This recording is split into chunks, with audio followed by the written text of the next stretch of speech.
नमस्कार दोस्तों, मैं नितेश आप सभी का स्वागत करता हूं आपके अपने YouTube चैनल स्टडी पॉइंट में। इस वीडियो में हम 24 दिसंबर 2021 के कुछ महत्वपूर्ण करंट अफेयर्स के क्वेश्चंस करेंगे। लेकिन उससे पहले यदि वीडियो पसंद आए तो वीडियो को लाइक करें, शेयर करें, साथ ही साथ चैनल को सब्सक्राइब करना ना भूलें और बेल आइकन को प्रेस करें, जिससे कोई वीडियो अपलोड हो तो सबसे पहले नोटिफिकेशन आपको मिले। हरियाणा सरकार 1857 के विद्रोह के शहीदों को सम्मानित करने के लिए निम्नलिखित में से किस स्थान पर 300 करोड़ का स्मारक संग्रहालय बना रही है? पानीपत, अंबाला, हिसार या भिवानी? देखो सर, हरियाणा सरकार जो 1857 के विद्रोह के शहीद थे उनको सम्मानित करने के लिए जो स्मारक संग्रहालय बना रही है वो बना रही है सर अंबाला में। ओके, देखो हमारी सरकार के अनुसार 1857 के विद्रोह को हम प्रथम स्वतंत्रता संग्राम बोलते हैं। किसके अनुसार? वीर सावरकर के अनुसार। लेकिन जो हमारी सरकार मानती है वो मानती है 1817 के पाइका रिबेलियन को। जो पाइका रिबेलियन हुआ था, पाइका रिबेलियन जिसे हम पाइका विद्रोह बोलते हैं सर, इसको मानती है हमारी सरकार पहला स्वतंत्रता संग्राम। ओके, लेकिन वीर सावरकर के हिसाब से 1857 है। ठीक है, देखो ये स्मारक संग्रहालय अंबाला में ही क्यों बन रहा है, इसके पीछे भी है सर रीजन। कई सारे इतिहासकारों का ये मानना है सर कि जो 1857 का विद्रोह की शुरुआत हुई थी वो हुई थी अंबाला से। ठीक है, इसमें आपको मतभेद भी मिलेंगे। कई सारे इतिहासकार ये मानते हैं यूपी के मेरठ से शुरू हुआ था, बाकी मैक्सिमम लोग यही मानते हैं कि हरियाणा के अंबाला से ये स्टार्ट हुआ था। ओके, तो इसलिए यहां बन रहा है अंबाला में स्मारक संग्रहालय 1857 के विद्रोह के शहीदों को सम्मानित करने के लिए। ठीक है, देखो सर ये जो 1857 की क्रांति है इसमें हरियाणा का बहुत बड़ा योगदान था। ठीक है, जैसे अहिरवाल के राजा थे राव तुलाराम, फिर गफूर अली और हरसुख राय थे पलवल में, धनु सिंह फरीदाबाद में, नाहर सिंह बल्लभगढ़ में। ये सब महत्वपूर्ण नेता थे सर 1857 के विद्रोह के। ठीक है, तो इनको सम्मानित करने के लिए, जैसे इनको उतनी ख्याति नहीं मिली जितनी इनको मिलनी चाहिए थी, तो इनको सम्मानित करने के लिए हरियाणा सरकार ये संग्रहालय बना रही है ताकि इसमें वो अमर हो जाए। ओके, देखो सर बात हो रही है हरियाणा की, तो हरियाणा में अभी 2 रामसर साइट भी बने हैं। रामसर साइट कौन कौन से बने सर? एक बना है Ramsar site Sultanpur national park, Sultanpur national park जो कि गुरुग्राम में है, गुरुग्राम में है। और दूसरा बना है सर Ramsar site Bhindawas wildlife sanctuary जो कि झज्जर में है, झज्जर। ओके, तो 2 रामसर साइट बने हैं सर हरियाणा में।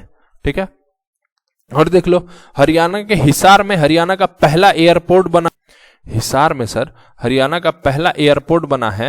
ओके, जिसका नाम महाराजा अग्रसेन के नाम पर रखा गया है। ठीक है, हरियाणा की सरकार ने शुरू करा है मुख्यमंत्री व्यापारी क्षतिपूर्ति योजना, मुख्यमंत्री व्यापारी क्षतिपूर्ति योजना। ठीक है, साथ ही साथ हरियाणा की गवर्नमेंट ने शुरू करा है खेल नर्सरी योजना। पूछा जा सकता है सर, इंपॉर्टेंट है ये, खेल नर्सरी योजना किसने शुरू करा है? ये शुरू करा है सर हरियाणा ने। ठीक है, साथ ही साथ अगर आप देखोगे तो एक पूर्व मिस इंडिया है सर मन्निका सेवखंड, मन्निका सेवखंड। इनको हरियाणा की सरकार ने जल संरक्षण के लिए सद्भावना दूत बनाया है। ओके, साथ ही साथ देखोगे तो भिवानी डिस्ट्रिक्ट में, हरियाणा के भिवानी डिस्ट्रिक्ट में एक गांव है सर, भिवानी डिस्ट्रिक्ट में एक गांव है जिसका नाम है सुई। ठीक है, सुई गांव को आदर्श गांव के रूप में रामनाथ कोविंद ने, जो हमारे राष्ट्रपति हैं रामनाथ कोविंद ने, उन्होंने घोषित किया है सुई गांव को आदर्श गांव। एक हरियाणा में योजना है सर स्वप्रेरित आदर्श ग्राम योजना, उसी के तहत। ठीक है, ये खुद गए थे यहाँ पे सुई गांव में। ठीक है, भिवानी डिस्ट्रिक्ट में पड़ता है सर ये। ठीक है, साथ ही साथ हरियाणा के बारे में और देख लो। देखो हरियाणा का पहला अनाज एटीएम, पूरे भारत का पहला अनाज एटीएम हरियाणा के फारूक नगर में खोला गया है सर, जो कि पड़ता है गुड़गांव डिस्ट्रिक्ट में, गुड़गांव डिस्ट्रिक्ट में। ठीक है, ये पूरे भारत का पहला अनाज एटीएम होगा सर, जो कि हरियाणा के फारूक नगर में खोला गया है, जो पड़ता है गुड़गांव डिस्ट्रिक्ट में। तो इतनी बातें आपको हरियाणा के बारे में पता होनी चाहिए। भारत ने बहरीन के रिफा सिटी में आयोजित एशियाई युवा पैरा खेलों में कितने पदक जीते हैं?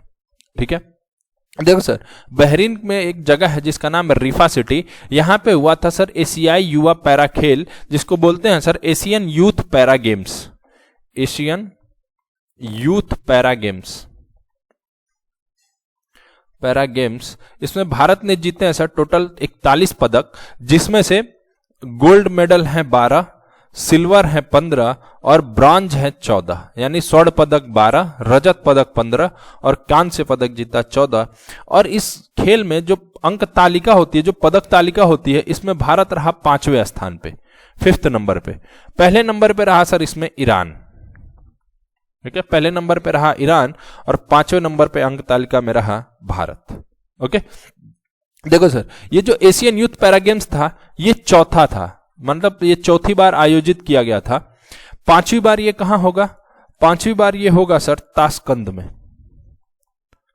जो कि है उज्बेकिस्तान की राजधानी, ठीक है, वहां पे होगा 2025 में। तो पूछा जा सकता है सर अगला एशियन यूथ पैरालंपिक गेम्स जो है वो कहां होंगे? वो होंगे सर ताशकंद उज्बेकिस्तान में, ठीक है, और वो 5वां एडिशन होगा इसका। ओके, बात करें सर बहरीन की, तो बहरीन की कैपिटल है, राजधानी है मनामा। ओके, हाल ही में संयुक्त राष्ट्र महासभा ने निम्नलिखित में से किसे पर्यवेक्षक का दर्जा दिया है?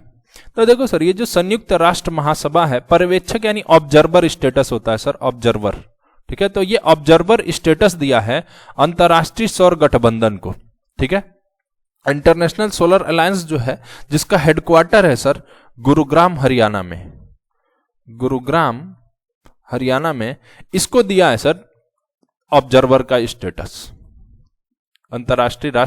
संयुक्त राष्ट्र महासभा ने। ओके, देखो सर, ये जो अंतरराष्ट्रीय सौर गठबंधन है ये 2015 में हमारे प्रधानमंत्री श्री नरेंद्र मोदी ने प्रपोज्ड किया था, ठीक है, इसको प्रपोज्ड किया था, और 2016 में ये बना था सर फ्रांस के राष्ट्रपति इमैनुअल मैक्रों के सहयोग से, ठीक है, 2016 में ये बना था, 2015 में इसको प्रपोज किया था हमारे प्रधानमंत्री ने। ओके, अभी हाल ही में 101वां देश बना है अमेरिका इसमें शामिल होने वाला। ओके, तो इतनी बातें आपको सर पता होनी चाहिए। अब देखो सर, बात हो रही है संयुक्त राष्ट्र महासभा की, तो अभी संयुक्त राष्ट्र महासभा के प्रेसिडेंट यानी अध्यक्ष कौन है? ये हैं अब्दुल्ला शाहिद। अब्दुल्ला शाहिद ये हैं मालदीव के व्यक्ति, ये ध्यान रखना सर, ये हैं मालदीव के। ओके, चलो, अंतरराष्ट्रीय अक्षय ऊर्जा एजेंसी की बात हो रही है, तो अंतरराष्ट्रीय अक्षय ऊर्जा एजेंसी का हेडक्वार्टर कहां है? ये है अबू धाबी में, अबू धाबी में। ओके, अब अगर मान लो पूछे अंतरराष्ट्रीय ऊर्जा एजेंसी, अक्षय हटा दे सर, अच्छे शब्द, सिर्फ पूछे अंतरराष्ट्रीय ऊर्जा एजेंसी, तो अंतरराष्ट्रीय ऊर्जा एजेंसी यानी आईईए की बात करें तो आईईए का हेडक्वार्टर होगा सर पेरिस में, आईईए का हेडक्वार्टर है पेरिस में। ओके, देखो, अगर आपसे पूछे अंतरराष्ट्रीय परमाणु ऊर्जा एजेंसी, यानी कि अक्षय ऊर्जा की जगह पे लगा दे आपको परमाणु, अंतरराष्ट्रीय परमाणु ऊर्जा एजेंसी, इसका हेडक्वार्टर कहा है? जिसको IAEA बोलते हैं sir, international atomic energy agency, इसका हेडक्वार्टर है सर वियना में, वियना। ओके, एक बार फिर देखो सर, अंतरराष्ट्रीय अक्षय ऊर्जा एजेंसी अबू धाबी, अंतरराष्ट्रीय ऊर्जा एजेंसी IEA तो पेरिस, अंतरराष्ट्रीय परमाणु ऊर्जा एजेंसी तो वियना। ओके, अंतरराष्ट्रीय जल सर्वेक्षण संगठन, इसका हेडक्वार्टर कहां है? इसका है सर मोनाको में। ओके, और मोनाको में, एक सेकेंड, इसका अंतरराष्ट्रीय जल सर्वेक्षण संगठन जो है इसका हेडक्वार्टर है मोनाको में, ठीक है, और मोनाको में ही वर्ल्ड एथलेटिक्स का भी हेडक्वार्टर है, जो वर्ल्ड एथलेटिक्स है उसका भी हेडक्वार्टर है सर मोनाको में। ओके, देखो, वर्ल्ड एथलेटिक्स अब भारत की अंजू बॉबी जॉर्ज, जो खिलाड़ी हैं भारत की अंजू बॉबी जॉर्ज, इनको दिया है सर, अंजू बॉबी जॉर्ज, इनको दिया है वुमेन ऑफ द ईयर का award, women of the year का अवार्ड, ये हमने डिस्कस करा है सर क्वेश्चंस, ठीक है। अब देखो, मानकीकरण के लिए अंतरराष्ट्रीय संगठन, इसका हेडक्वार्टर कहां है सर? तो इसका हेडक्वार्टर है जेनेवा, स्विट्जरलैंड में, जेनेवा। ओके, अगला, निम्नलिखित में से किसने ऑनलाइन सुरक्षा से संबंधित मुद्दों पर संकटग्रस्त महिलाओं की सहायता के लिए एक ऑनलाइन संसाधन केंद्र शुरू किया है। देखो सर, जो संकटग्रस्त महिलाएं यानी जो तनावग्रस्त महिलाएं हैं उनके लिए एक ऑनलाइन संसाधन केंद्र शुरू करा है राष्ट्रीय महिला आयोग ने। ओके, और राष्ट्रीय महिला आयोग की जो अध्यक्ष हैं वो हैं रेखा शर्मा। रेखा शर्मा। ओके, राष्ट्रीय महिला आयोग ने अभी एक कैंपेन भी शुरू करा था जिसका नाम था she is a change maker. She is a change maker, ये एक अभियान शुरू करा था सर राष्ट्रीय महिला आयोग ने। ठीक है, एक और क्वेश्चन पूछा जाता है सर, राष्ट्रीय महिला आयोग ने एक प्रोजेक्ट शुरू करा था जिसका नाम था डिजिटल शक्ति। कल पुराना प्रोजेक्ट है सर, बट पूछा जाता है अभी कि डिजिटल शक्ति किसका प्रोजेक्ट है, तो ये प्रोजेक्ट है सर राष्ट्रीय महिला आयोग का। ओके, रक्षा मंत्रालय ने सैनिक स्कूल के शिक्षकों के लिए प्रशिक्षण की सुविधा के लिए निम्नलिखित में से किसके साथ समझौता किया है। तो देखो सर, ये जो सैनिक स्कूल के शिक्षक इनके प्रशिक्षण के लिए जो समझौता किया गया है वो किया गया है भारतीय शिक्षक शिक्षा संस्थान गांधीनगर के साथ। ठीक है, अभी आपको पता होना चाहिए सर, भारत में 100 नए सैनिक स्कूल खुलने हैं। ठीक है, जिसके लिए प्रस्ताव मंजूर हो चुका है सर, 100 नए सैनिक स्कूल खोले जा रहे हैं। ठीक है, इनमें जो शिक्षक पढ़ाते हैं उनको प्रशिक्षण देने के लिए हमने जो समझौता करा है वो करा है IITE के साथ, IITE गांधीनगर के साथ। ध्यान रखना, IIT की नहीं बोल रहा, IIT नहीं है सर, IITE यानी Indian institute of teachers education. ठीक है, इसके गांधीनगर के साथ हमने करा है समझौता। ठीक है, भारतीय शिक्षक शिक्षा संस्थान गांधीनगर।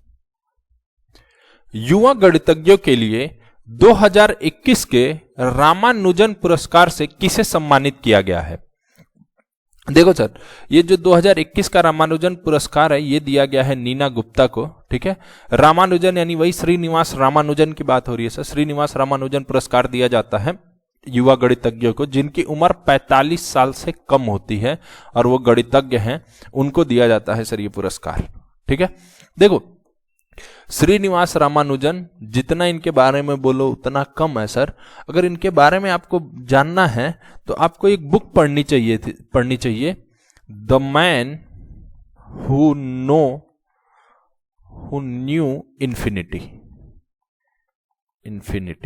एक बुक है sir, the man who knew infinity. ये बुक पढ़ो सर, आपको पता लगेगा रामानुजन क्या चीज थे। ओके, देखो सर, ये जो पुरस्कार है ये 3 संगठनों के द्वारा बेसिकली दिया जाता है।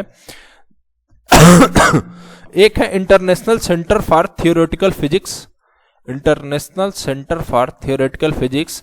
दूसरा है सर इंडिया का साइंस एंड टेक्नोलॉजी मिनिस्ट्री। तीसरा इंटरनेशनल मैथमेटिकल यूनियन यानी IMU। इन तीनों के द्वारा सर सम्मिलित रूप से दिया जाता है ये। ओके, IMU का हेडक्वार्टर देख लो सर, IMU का हेडक्वार्टर है जर्मनी की राजधानी बर्लिन में। ठीक है, और बर्लिन में ही ट्रांसपेरेंसी इंटरनेशनल का भी हेडक्वार्टर है। ओके, तो IMU का हेडक्वार्टर है सर बर्लिन में। ओके, तो इस बार जो दिया गया है श्रीनिवास रामानुजन पुरस्कार ये मिल दिया गया है सर नीना गुप्ता को। नीना गुप्ता जो है वो भारतीय सांख्यिकी संस्थान जो है कोलकाता में, भारतीय सांख्यिकी संस्थान, वहां पे प्रोफेसर है सर ये नीना गुप्ता। ठीक है, ये पुरस्कार जो है ये शुरू किया गया था 2005 से।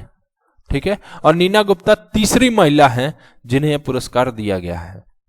ओके, और 22 दिसंबर के दिन होता है रामानुजन, श्रीनिवास रामानुजन का जन्मदिन, उसी दिन यह पुरस्कार दिया जाएगा।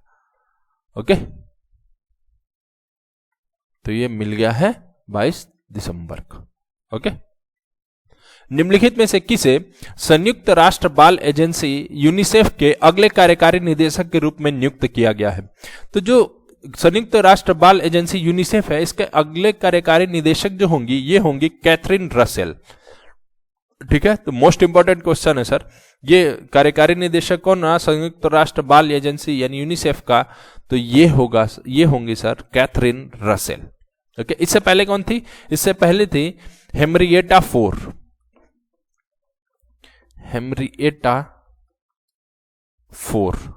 ठीक है, इससे पहले थी, अब होंगे Catherine Russell. Super important question है सर ये।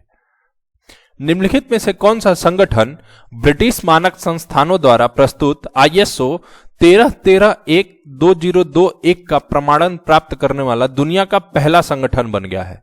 तो देखो सर, ये जो ब्रिटिश मानक संस्थान है उसके द्वारा ये जो ISO सर्टिफिकेट मिला है सर, ये मिला है अपोलो टेली हेल्थ को। ठीक है, अपोलो टेली हेल्थ क्या होता है? टेली हेल्थ मतलब वो जैसे कहीं दूर से फोन से या फिर वेब कैम से या टीवी से आपको चेकअप हो जाए, उसके थ्रू आपको दवाई बताई जाए, आपके हेल्थ चेकअप हो, इन सब चीज, ये सारी चीजें हो, टेली हेल्थ। तो उसके लिए प्रमाणन मिला है। दुनिया का पहला संगठन जो बना है वो बना है sir Apollo tele health. Manipur राज्य ने सीनियर महिला राष्ट्रीय फुटबॉल चैंपियनशिप जीती है। चैंपियनशिप कहां आयोजित की गई थी? देखो सर, मणिपुर ने जीता है सीनियर महिला राष्ट्रीय फुटबॉल चैंपियनशिप। रेलवेज को हराया है सर इन्होंने, रेलवेज को हरा के जीता है। और ये जो चैंपियनशिप हुआ था ये हुआ था केरल के कोझिकोड में। तो आंसर होगा इसका सर केरल में। ठीक है, देखो मणिपुर एक और वजह से न्यूज में था। मणिपुर में एक नदी बहती है सर, इजाई। इजाई, ठीक है, इजाई नदी पर भारत ही नहीं दुनिया का सबसे ऊंचा पियर रेलवे ब्रिज बन रहा है। पियर रेलवे ब्रिज बन रहा है, इस वजह से ये काफी न्यूज में था सर। ओके, तो ये आपको पता होना चाहिए, दुनिया का सबसे ऊंचा पियर रेलवे ब्रिज बन रहा है मणिपुर में। ओके, निम्नलिखित में से किसके साथ साझेदारी में नीति आयोग ने कॉन्वोक 2021-22 लॉन्च किया है? देखो सर, ये कॉन्वोक क्या है? कॉन्वोक है जैसे भारत में रिसर्च को बढ़ाने के लिए, जो अनुसंधान वगैरह उनको बढ़ाने के लिए, फिर स्कूलों में जो टीचर्स हैं उनको ट्रेन करने के लिए, ओके, ताकि सरकारी स्कूलों में जो शिक्षा का स्तर है उसको बढ़ाया जा सके। तो इसके लिए इन्होंने कॉन्वोक 2021-22 लॉन्च करा है भारती फाउंडेशन के साथ मिलकर। ठीक है, किसके साथ मिलकर सर? भारती फाउंडेशन के साथ मिलकर। निम्नलिखित में से किस राज्य के मुख्यमंत्री ने राज्य के पहले ड्राइविंग और यातायात अनुसंधान संस्थान का उद्घाटन किया है? तो देखो सर, ये जो ड्राइविंग और यातायात अनुसंधान संस्थान यानी institute of driving and traffic research, ठीक है, तो ये खुला है सर अटल नगर, अटल नगर में, जो कि पड़ता है न्यू रायपुर में, और न्यू रायपुर है छत्तीसगढ़ में। तो ये हुआ है सर छत्तीसगढ़ में, और इसका उद्घाटन करा है छत्तीसगढ़ के मुख्यमंत्री श्री भूपेश बघेल ने। ओके, साथ ही साथ छत्तीसगढ़ के बारे में एक चीज और ध्यान रखो सर, छत्तीसगढ़ में जो है गुरु घासीदास नेशनल पार्क और Tamor Pingla wildlife sanctuary, Tamor Pingla जो वाइल्ड लाइफ सेंचुरी है, इन दोनों को मिला करके गुरु घासीदास टाइगर रिजर्व बनाया गया है। गुरु घासीदास टाइगर रिजर्व बनाया गया है। ओके, देखो सर, ये क्वेश्चन 4 नंबर छूट गया था, ठीक है, तो इसको अब कर लेते हैं। प्रधानमंत्री मोदी ने उत्तर प्रदेश, मिसप्रिंट हो गया, उत्तर प्रदेश के निम्नलिखित में से किस शहर में सरयू नहर राष्ट्रीय परियोजना का उद्घाटन किया? तो देखो सर, ये जो सरयू नहर राष्ट्रीय परियोजना का उद्घाटन हुआ है ये हुआ है बलरामपुर में। ठीक है, देखो ये बहुत ही महत्वपूर्ण परियोजना है।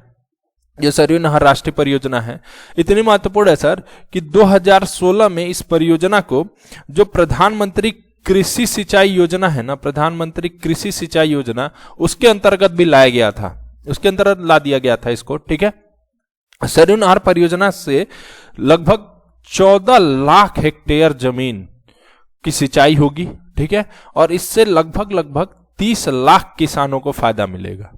ओके, 9800 करोड़ का बजट लगेगा सर इसमें, 9800 करोड़ का, यानी 9800 करोड़ का खर्चा है सर इसमें टोटल। ठीक है, इसलिए बहुत इंपॉर्टेंट परियोजना है सर सरयू नहर राष्ट्रीय परियोजना। ओके, देखो इस परियोजना के तहत क्या होगा, 5 नदियों को जोड़ा जाएगा। कौन कौन सी नदियां होंगी? 5 नदियों को एक साथ जोड़ा जाएगा, घाघरा, सरयू, राप्ती, बाणगंगा और रोहिणी। इन 5 नदियों को सर एक साथ जोड़ा जाएगा, ठीक है, सरयू नहर राष्ट्रीय परियोजना के तहत। ओके, इसके लिए गए थे बलरामपुर प्रधानमंत्री नरेंद्र मोदी। ओके, इससे पहले देखो ये बलरामपुर, इससे पहले वो सुल्तानपुर भी गए थे, ठीक है। तो सुल्तानपुर गए थे, वहां क्या हुआ था, वहां पे जो पूर्वांचल एक्सप्रेसवे का उद्घाटन हुआ था, ठीक है, जो लखनऊ को जोड़ेगा गाजीपुर से। ओके, उससे पहले झांसी भी गए थे। तो झांसी में सर राष्ट्रीय रक्षा समर्पण पर्व एक तो मनाया गया। दूसरा, झांसी में जो 600 मेगावाट की अल्ट्रा मेगा 600 मेगावाट की ultra mega solar power plant बनेगा, ठीक है, सोलर पावर प्लांट बनेगा, ठीक है। साथ ही साथ अटल एकता पार्क भी बन रहा है सर झांसी में, ठीक है। इसके बाद महोबा भी गए थे। तो महोबा में क्या होगा सर, अर्जुन सहायक सिंचाई परियोजना का उद्घाटन हुआ था। साथ ही साथ भौनी बांध बन रहा है सर यहां पे, भौनी बांध महोबा में, ठीक है। और भी देख लेते हैं सर यूपी के बारे में। देखो, एक कंपनी है सर सतलुज जल विद्युत निगम, सतलुज जल विद्युत निगम, ठीक है। ये क्या करेगी सर, ये 75 मेगावाट का सोलर पावर प्लांट बनाएगी, जिसका नाम होगा परासन सोलर पार्क, और ये बनेगा सर जालौन में,